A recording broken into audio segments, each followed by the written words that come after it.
Saludos, mi nombre es Héctor Tavares, soy profesor en el Departamento de Economía Agrícola y Sociología Rural de la Universidad de Puerto Rico en Mayagüez, y hoy voy a estar hablándoles sobre los métodos de investigación y la naturaleza de los datos primarios y los datos secundarios en investigaciones agroambientales y agrícolas. Lo primero que vamos a discutir es cuál es la diferencia entre datos primarios y datos secundarios. Los datos primarios son los datos que uno colecta, ¿verdad?, uno mismo, ya sea por medio de encuestas, grupos focales, entrevistas o cualquier otra herramienta que te permita registrar y almacenar datos. Los datos secundarios son datos provenientes de ya sea terceros, ¿no? Puede ser una agencia, puede ser una agencia no gubernamental, gobierno, etc. El problema es que muchas veces, ¿verdad?, tenemos datos secundarios disponibles, pero en ocasiones no tenemos datos secundarios disponibles. Y los investigadores pues tenemos que utilizar diferentes estrategias y herramientas para poder generar los datos y poderlos analizar. Enfocándonos en recopilar datos primarios. ¿Cuál es el proceso que se utiliza para llevar a cabo una investigación y cuáles son los pasos? Bueno, como cualquier otra investigación, lo más importante es identificar el problema, establecer los objetivos y realizar una revisión de literatura. Luego de eso, identificar la metodología que nos va a ayudar a nosotros a contestar los objetivos. Escribir los resultados y llegar a una conclusión. El problema aquí es que muchas veces, ¿verdad?, esos métodos o datos que necesitamos para contestar los objetivos que planteamos no los tenemos disponibles. Y volvemos nuevamente a que tenemos que diseñar unos cuestionarios con preguntas claves necesarias que nos ayuden a nosotros a contestar los objetivos del estudio. ¿Por qué es importante la revisión de literatura? Varios asuntos. Yo diría que dos principales. Primero, nos ayuda a nosotros a identificar huecos, ¿verdad?, o gaps en la literatura, y también nos ayuda o nos evita hacer duplicación de investigaciones. Muchas veces queremos contestar unos objetivos o realizar unos estudios que ya se han hecho. Así que lo que realmente deberíamos hacer es enfocarnos en una buena revisión de literatura para identificar no solamente dónde están esos huecos, sino también que nos ayuden a nosotros a tener una dirección sobre las preguntas y análisis que podemos hacer para contestar los objetivos. ¿Se debe conocer el método a utilizar para contestar los objetivos de un estudio antes de diseñar un cuestionario? La contestación es sí. Conocer el método que vas a utilizar antes de desarrollar los objetivos del estudio o el cuestionario es crucial porque nos va a enseñar a nosotros el tipo de preguntas que debemos de incluir en el cuestionario, ya sean preguntas cerradas, preguntas de escala Likert, preguntas abiertas, ¿verdad?, cualquier tipo de pregunta, pero es muy importante que ese método se identifique antes de desarrollar el cuestionario. Como yo le digo a muchos de mis estudiantes, después de distribuir el cuestionario es muy tarde, así que todo estudio necesita que se calibre ese cuestionario y que esté bien diseñado antes de ir al campo. ¿Por qué es importante diseñar un buen cuestionario? Las preguntas que nosotros incluimos son muy clave para poder contestar los objetivos del estudio. Ya sean preguntas cerradas, preguntas abiertas, preguntas de escala Likert, ¿verdad?, como mencioné anteriormente. Todas estas preguntas nos van a ayudar a nosotros no solamente a contestar los objetivos, sino también a eventualmente a proveer recomendaciones, ¿verdad?, de política pública y a crear y diseñar nuevos proyectos.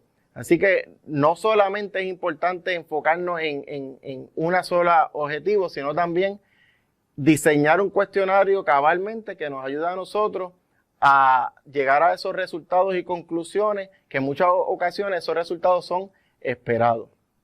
¿Por qué es importante probar el cuestionario? Muchas veces diseñamos cuestionarios con vocabulario que no entienden muchas veces los participantes. En muchas ocasiones también no probamos el cuestionario en el sentido de que no se adiestra bien a los encuestadores, y todo eso nos causa problemas de sesgo o resultados inesperados. Muchas veces esperamos tener variables que sean significativas, muchas veces esperamos tener signos esperados y no los tenemos. Y no necesariamente es porque el cuestionario o los datos no eran lo que estábamos esperando, sino también que hubo un mal diseño. Y ese diseño o un mal diseño se puede capturar cuando pruebas un cuestionario, ya sea por grupo focal o muchas veces con estudios pilotos. Y los grupos focales es una buena herramienta y un buen comienzo porque nos va a enseñar a nosotros dónde estamos fallando, cuáles preguntas son controversiales, si hay unas preguntas sensitivas, si existe la posibilidad de que el participante, por ejemplo, esté protestando en contra del cuestionario o del estudio. Todo eso se identifica cuando uno prueba el cuestionario, ya sea en grupos focales o en estudios pilotos. ¿Por qué es importante llevar a cabo un estudio piloto? Precisamente, ¿verdad? Por lo que estamos acabando de mencionar, los estudios pilotos nos permiten a nosotros hacer una evaluación inicial de la naturaleza de los datos y podemos probar efectivamente los resultados están alineados con los resultados esperados del estudio. Así que los estudios pilotos nos permiten hacer un pre-testing, ¿no?, de la naturaleza del estudio, y si por alguna razón algo está fallando, pues este es el momento, ¿verdad?, de nosotros corregir, hacer una pausa, estudiar dónde es que estamos fallando y volver al campo. En mi caso personal, por ejemplo, una vez yo tuve un caso de un entrevistador que estaba obteniendo resultados diferentes a los del resto de los encuestadores. Entonces nosotros lo que hicimos fue que identificamos ese caso, preguntamos qué era lo que estaba sucediendo, corregimos, adiestramos nuevamente y continuamos con el estudio. Así que los estudios pilotos realmente nos dan una herramienta muy fuerte para ayudarnos a que el estudio corra como nosotros lo teníamos planificado. ¿Cuáles son las diferentes modalidades de distribuir un cuestionario y cuáles son los beneficios y desventajas de cada modalidad? Existen diferentes formas de llevar a cabo un estudio. Primero están las entrevistas presenciales, entrevistas por teléfono, por correo, en línea y una combinación de ellas, ¿verdad? Cada una de ellas tiene sus beneficios y sus desventajas. En términos de beneficio, por ejemplo, las entrevistas presenciales tienen la ventaja de que la tasa de participación regularmente es bien alta, por encima del 70%. Yo en lo personal, por ejemplo, he tenido estudios con tasas de participación por encima de 90%. Las entrevistas por teléfono son otra estrategia interesante. La tasa de participación es más baja, pero sigue siendo relativamente alta, cerca de un 50%. Una desventaja también de las entrevistas por teléfono, lamentablemente, es que no permite hacer preguntas complejas. Y también no tenemos la ventaja de poder utilizar visuales. En cuanto a las entrevistas por presenciales, una de las desventajas es que introducimos el sesgo del entrevistador, ¿verdad? Porque un entrevistador puede dar más información que otro y eso pues nos afecta al estudio. Otra desventaja también de las entrevistas presenciales es que también son muy costosas relativo a otros tipos de entrevistas. Así que cada estudio es diferente y cada estudio tiene unos objetivos diferentes, ¿verdad? Y en base a los objetivos, pues nosotros y el presupuesto, pues tenemos que elegir cuál es la modalidad que uno va a utilizar para la entrevista. Yo en lo personal prefiero las entrevistas presenciales porque uno tiene la oportunidad de aclarar y de entender un poco, ¿verdad?, las contestaciones de las personas, del participante, antes de hacer el análisis de datos. Pero siempre, toda entrevista presencial, hay que adiestrar muy bien a los participantes, a los encuestados, para que no incurran, ¿verdad?, o cometan algún tipo de error durante el proceso de distribución de encuestas. Ok, tenemos los datos. ¿Ahora qué? ¿Cómo los pasamos a un formato para analizarlos?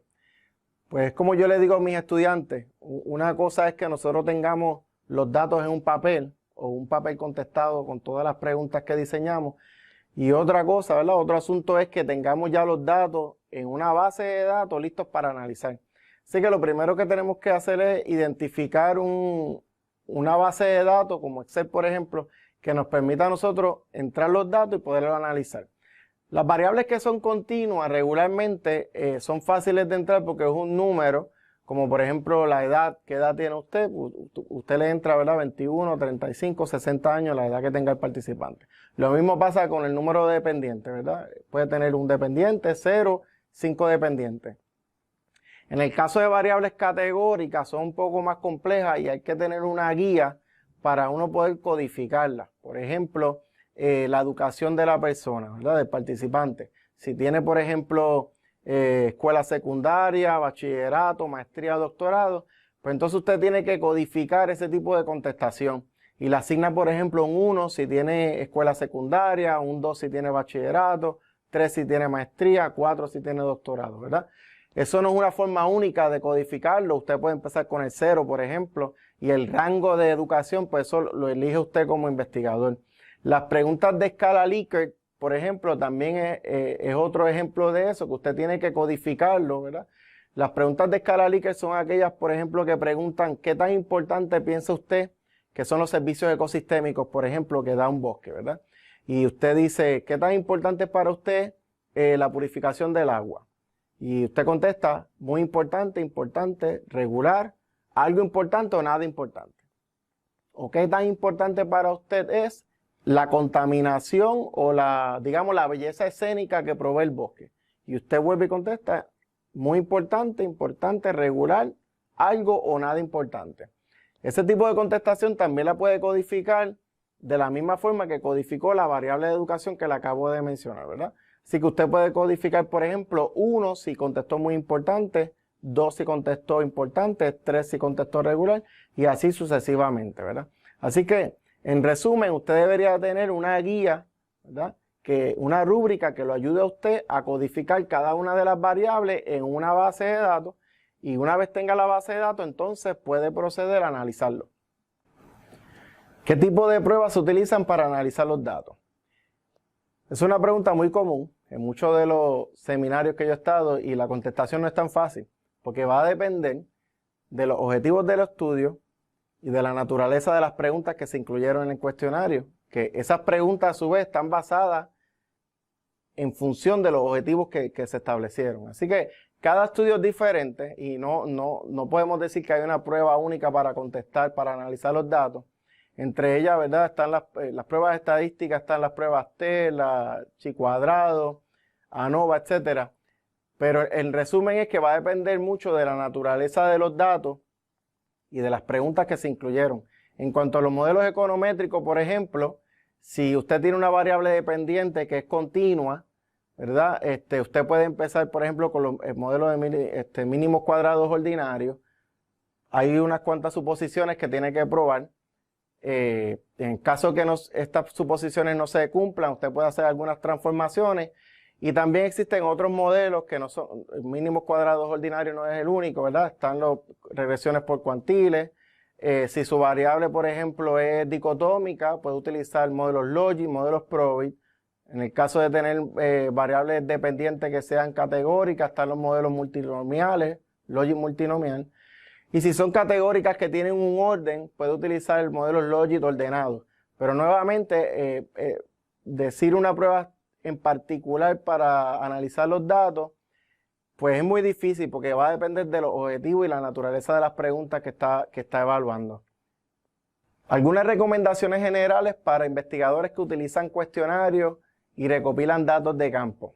Una de las recomendaciones generales es que se aseguren de incluir las preguntas que necesitan para contestar los objetivos.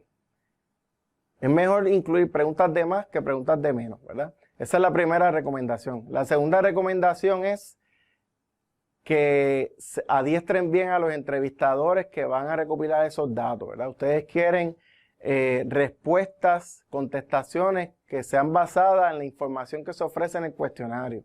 No queremos, ¿verdad?, que un entrevistador, por ejemplo, ofrezca más información que otro y entonces influya un poco sobre las contestaciones de los participantes. Otras recomendaciones generales es cuándo o no usted va a incluir preguntas Likert y si esas preguntas Likert, por ejemplo, va a incluir la contestación de no sé, ¿verdad? O si la persona es neutral. Eso es un tema muy controversial y que tienen que estudiarlo antes de distribuir un cuestionario o realizar una encuesta en el campo. Otra recomendación que le puedo dar es que muchas veces las encuestas sufren de mucho sesgo, ¿verdad? Que se aseguren de evitar el sesgo de muestreo, lo que se llama el sesgo de autoselección. todo esto, ¿verdad? Son asuntos y temas que usted tiene que controlar antes de llegar al campo a distribuir cuestionarios, ¿verdad? Muchos de estos asuntos no necesariamente están relacionados con el diseño del cuestionario, pero usted se tiene que asegurar de cumplir con esto para que la calidad de los datos sea confiable, ¿verdad? Si usted va a usar, por ejemplo, un muestreo estratificado, si no lo va a utilizar estratificado, eso no necesariamente es parte del diseño del cuestionario per se, pero sí del estudio, y usted tiene que asegurarse de cumplir con eso antes de llegar al campo y distribuir el cuestionario. Errores comunes en la recopilación de datos. Yo diría que entre los errores más comunes, lo primero es no adiestrar a las personas que van a llevar a cabo las encuestas. ¿Por qué? Porque estas personas son la mano derecha del investigador. Y si queremos datos confiables, necesitamos datos, necesitamos encuestadores que realmente estén adiestrados y que levanten la data como la queremos, ¿verdad? De forma neutral, que ninguno dé información de más o información de menos. Otro error común es no utilizar un muestreo estratificado cuando realmente lo necesita. Tenemos poblaciones que son diferentes entre regiones y eso hay que tomarlo en consideración porque nos pueden afectar los gustos y preferencias entre regiones. Otro error también común es no incluir preguntas que eran necesarias para contestar los objetivos principales del estudio. Muchas veces incluimos la pregunta que va a ser nuestra variable dependiente en el análisis de regresión, pero no incluimos suficientes preguntas que nos ayuden a nosotros a entender las contestaciones a esa pregunta dependiente, ¿verdad? Entonces eso nos va a dificultar a nosotros buscar correlaciones entre las variables. O omisión de variables, lo que se conocería en realidad como una omisión de variables. Otro error más común en la recopilación de datos puede ser también no incluir preguntas que nos ayuden a nosotros a entender el perfil del encuestado y poderlo comparar con la población general del país o con la población de estudio, ¿no? Así que es importante incluir suficientes preguntas que nos ayuden a nosotros a hacer esa comparación, ya sea para poder extrapolar o para decir, ¿verdad?, que nuestros datos son representativos de la población general. Entre otros errores, hay muchos errores comunes y nosotros los invitamos a ustedes, ¿verdad?, que pasen por la página de muchos de los profesores del departamento que discuten esta problemática y muchos de estos asuntos en las páginas, ¿verdad? Y nos ayudan a nosotros a dar taller a los estudiantes. Muchas gracias.